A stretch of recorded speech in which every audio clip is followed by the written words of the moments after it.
Lou Barletta here on WSBA Morning News with Gary Sutton. Mayor of Hazelton, congressman from the, I believe the 11th, before it got all switched around. Was it the 11th or 10th congressional district? And a guy who was an entrepreneur, started a line painting business back when he first got started, and he joins us here. And most important, he's a good friend. I've known Lou since 2006. Had a chance, and I'll tell you what happened when Lou gets on here. Good morning, Lou. How are you?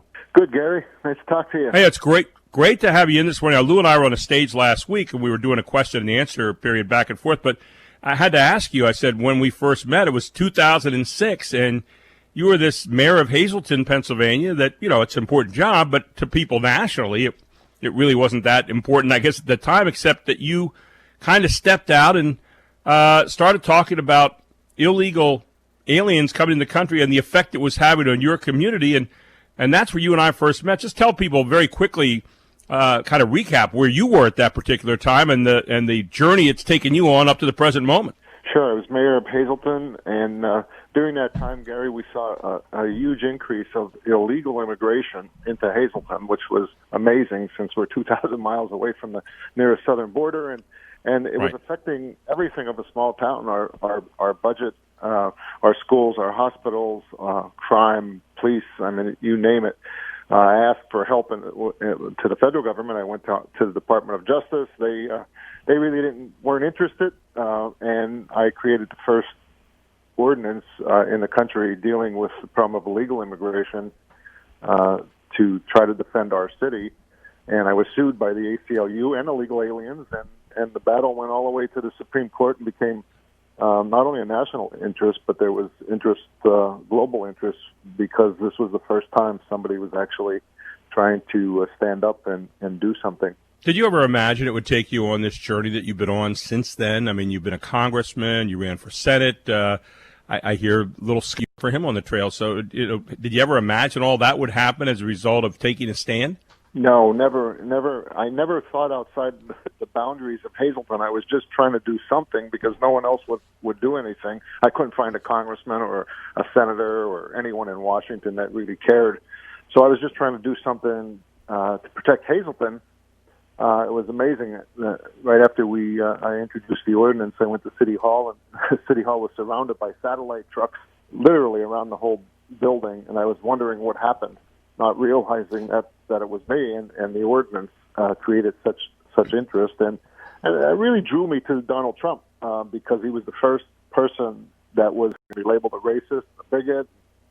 Donald Trump was speaking, and it sounded like he was talking right to me, but he was talking to a lot of people, and that really drew me to him. I was one of the first to endorse him. We formed a very good relationship from that time, and it's amazing how life takes you down roads you never expected to go. You've become somewhat of, I hope I'm not overstating it, but somewhat of a confidant to him now. We talked a little bit the other night on stage, but I thought it'd be good for people this morning knowing a little bit about who this guy is that you've supported. And a lot of people don't get to see the human side of him, and there is a human side to him that isn't often portrayed. Can you give us an example of that? Sure. It's amazing. The man has an amazing heart, and obviously the media never wants you to see that, because I'm sure they could do lots of stories like this, but I'll give you one example. While I was running for Senate, my brother, who I was very close to, became very ill, and Eric Trump and Laura were in to spend a day with me on the campaign trail, and my brother took a turn for the worse. And I had to leave that morning. I had to leave them here in Pennsylvania, and I ran to the hospital, spent the whole day there. And when I got home that night, I was on the back porch watching TV through the back door. Donald Trump was just finishing a rally, and about 20 minutes later, half hour later, I got a call from Air Force One. It was the president asking me how my brother was doing. There are more stories like that, but I could tell you that his heart is so big, but the media never lets you get to see it. And I've seen it close up in many, many instances, and I think most Americans know it. It's just that the media just hates him so badly that they never let you see that side of him. Where does this hatred come from? I mean, the media obviously the mainstream media has thrown off any, look at being objective anymore, and they've pretty much taken a side generally throughout the country. But where does the hatred come so much from other politicians, the media, and so forth? Have you ever been able to put your finger on that? Yeah, I did. Actually, Gary, I thought about that a lot because I've never in my life have seen hatred like this. Never. I mean, it's just they're blinded by it. Donald Trump lives rent-free in their heads every day. I mean, they wake up in the morning and he's on their mind, and somehow they're going to get him, regardless of what he does. But I really believe this. It's because he exposed them. He was the first person that I've seen, a politician, who was willing to openly expose what was going on. You know, most politicians are afraid. They don't want to get bad press. They don't want to get a bad story. They don't want to get on the wrong side. You don't fight people by ink by the barrels. Right. But Donald Trump didn't care because he saw it, and it didn't matter to him because he didn't need the job. I mean, he could live a very good life. And so he wasn't doing this. He's not taking a pay, so he's not doing it for any other reason than he cares about the people. But he exposed them, and he exposed other politicians, Democrats and Republicans in Washington. And nobody liked this outsider, this billionaire who was never involved, didn't talk like them, didn't act like them, didn't follow the rules of Washington. And they didn't like it that the American people were following him. Like, this guy became a movement, and they were going to get him. And it's gotten to the point now where they don't care. They're not even trying to be objective. I mean, it's just so obvious that most people turn the TV off. They don't even want to watch it anymore. Donald Trump went in with the idea of draining the swamp. Now you have a guy who's lived in that swamp for 47 years, squared off against Donald Trump, the outsider. I mean, this is the classic battle, and people can decide, do we want the swamp or do we not want the swamp? That's where we're at right now. About 30 seconds left in this segment. Your thoughts on that? Well, there's no question. And, Joe Biden's been there for 47 years. What's he going to do different? I mean, it defies logic. If you haven't fixed it in 47 years, I don't know what 4 more years are going to do. And people are really concerned about, his cognitive abilities right now. And he's taking the next 5 days off. And I think it's because he's ducking a lot of the big questions that are now coming out about the emails, the laptop, and what was going on while he was vice president. Former Congressman and Mayor of Hazelton, Lou Barletta. And Lou, what do people need to focus in right now? People have, so we're like over 18.5 million people have already cast their votes. So a lot of people have already cashed in their vote, no matter what is said between now and then. But there's a lot of people that are still waiting to vote. Is there something they need to know now that has not been discussed at this particular point in time from your vantage point? Well, I think the important thing is what the media, again, is trying to do. I mean, they're all in. They're now part of the Democrat Party, mainstream media, and they want you to believe that Donald Trump can't win and that Joe Biden's up by so much. And it happened here in 2016, and it's happening again. But there's some interesting numbers, Gary, that people need to look at if they want to see a trend. Since the primary, Republican registrations have increased by over 100,000 over the Democrats. That's just since the primary alone.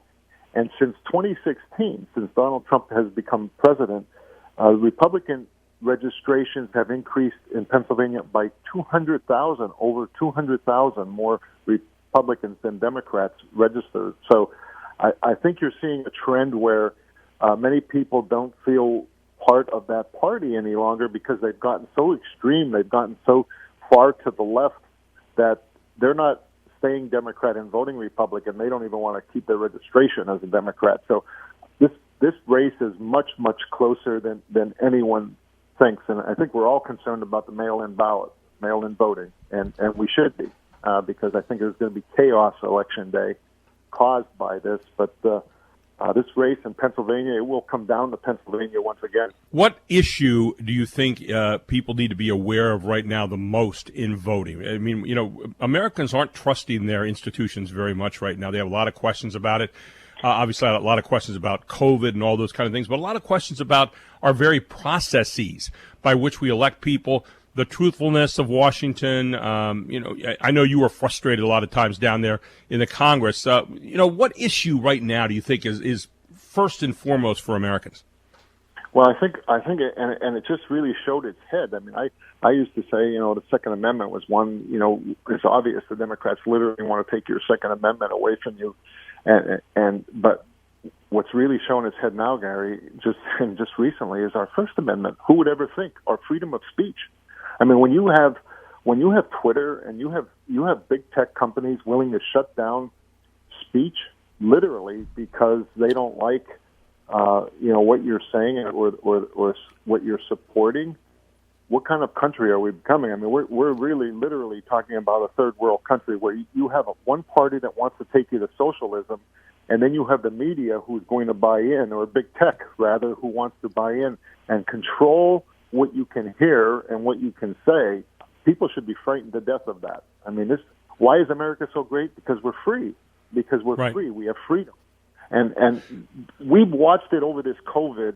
We've watched our freedoms getting taken away from us. We now have governors who can tell you when you can go out, when you can't go out, when you can open your business, how many people you can have in your business, and people followed like sheep. And now we're watching our First Amendment. People should be scared to death of what the direction this country is going on and what's really on the ballot on November 3rd. And I think it comes down to an age-old difference between the parties, too. Do you trust the people, or do you trust the people who they elect to represent them in government? I mean, the people are still supposed to be the government, not the other way around, with our representatives somehow separating themselves as a separate entity. About 30 seconds left. Final thoughts. Well, I think, this is, we always say that this is the most important election of our lifetime, Gary, and it really is. Really about my grandchildren, what type of America will they live in, and we're going to determine that, because I don't know if we can go back if what happens on November 3rd is people choose to go in the direction of this party, this Democrat Party. I'm afraid America as we know it will be lost. So it's very important for everyone to really go out and vote and make sure that it's the people who control this country and not politicians.